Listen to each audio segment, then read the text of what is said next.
Assalamualaikum warahmatullahi wabarakatuh. Perkenalkan, nama saya Rahmi Anugrah Umar, NIM channel 11201257 dari kelas C.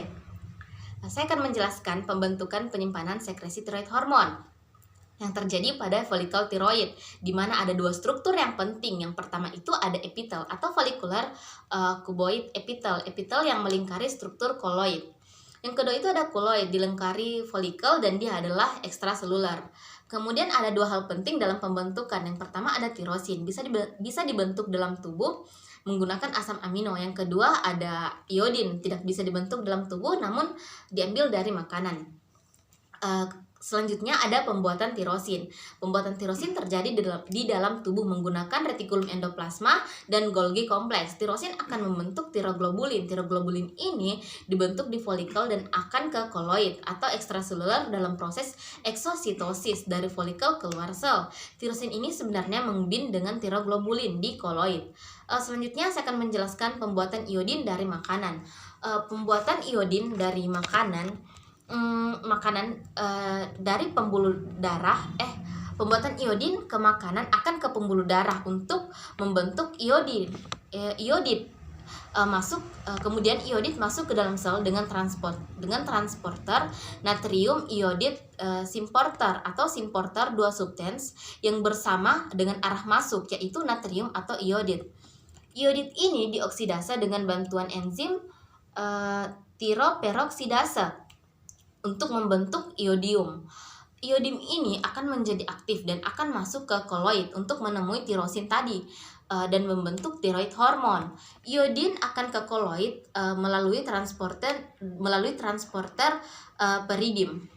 Selanjutnya saya akan menjelaskan pembuatan tiroid hormon. Pembuatan tiroid hormon yang pertama MIT atau MIT. Setelah iodium menemui tirosin, mereka akan bergabung dan membentuk monoiodotirosin. Namun ini tidak cukup untuk membentuk tiroid hormon. Yang kedua ada DIT.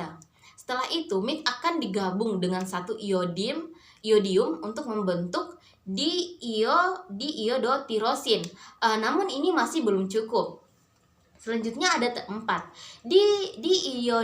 Diiodotirosin akan digabung dengan satu diiodotirosin menjadi dua diiodotirosin untuk membentuk T4 atau 2 tambah 2 itu sama dengan 4. Selanjutnya ada T3, yaitu satu monoiodotirosin tambah satu diiodotirosin sama dengan T3 atau 1 tambah 2 itu sama dengan 3. Selanjutnya saya akan menjelaskan sekresi tiroid hormon. T3 dan T4 akan disekresikan di darah dan distribusi dalam seluruh tubuh. T3 dan T4 yang tadi ini dibentuk di koloid dan akan pergi ke dalam sel dari proses endositosis dari koloid ke dalam sel.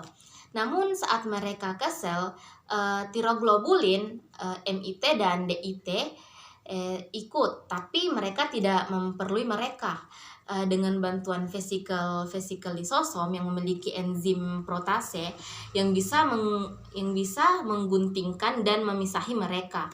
MIT dan DIT akan dijadikan iodium dengan enzim iodinase untuk digunakan lagi untuk siklus berikutnya. T3 dan T4 akan ke pembuluh darah, namun mereka adalah hormon lipid soluble, tetapi pembuluh darah memiliki banyak cairan sehingga akan susah.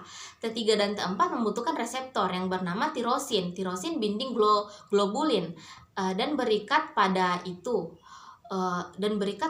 untuk bisa didistribusikan di darah dengan mudah. Sekian dari saya. Wassalamualaikum warahmatullahi wabarakatuh.